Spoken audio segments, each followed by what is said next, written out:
بسم الله الرحمن الرحيم. يا أيها المزمل قم الليل إلا قليلا نصفه أو انقص منه قليلا أو زد عليه ورتل القرآن ترتيلا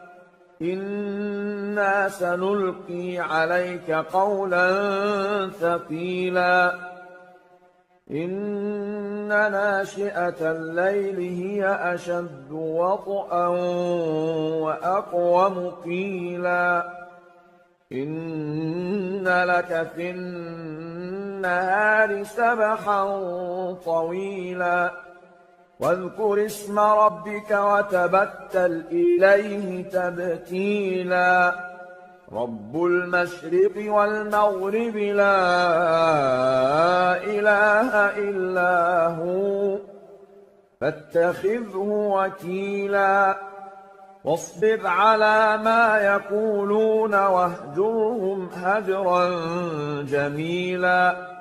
وذرني والمكذبين أولي النعمة ومهلهم قليلا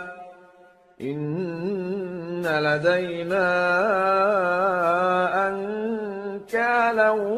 وجحيما وطعاما ذا غصة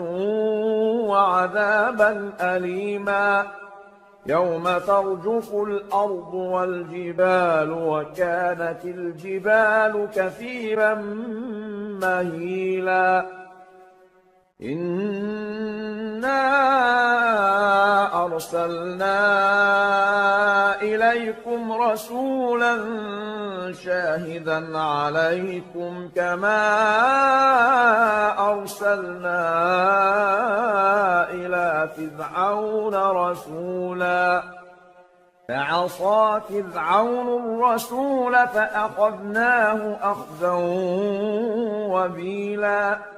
فكيف تتقون إن كفرتم يوما يجعل الولدان شيبا السماء منفطر به كان وعده مفعولا إن هذه تذكرة فمن شاء اتخذ إلى ربه سبيلا إن ربك يعلم أنك تقوم أدنى من ثلثي الليل ونصفه وثلثه وطائفة من الذين معك والله يقدر الليل والنهار علم أن لن تحصوه فتاب عليكم فاقرؤوا ما تيسر من القرآن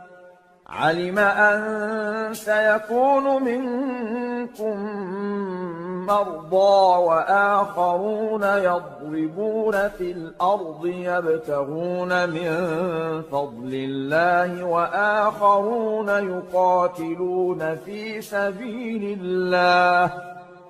فاقرؤوا ما تيسر منه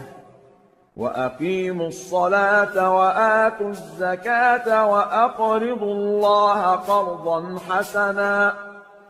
وما تقدموا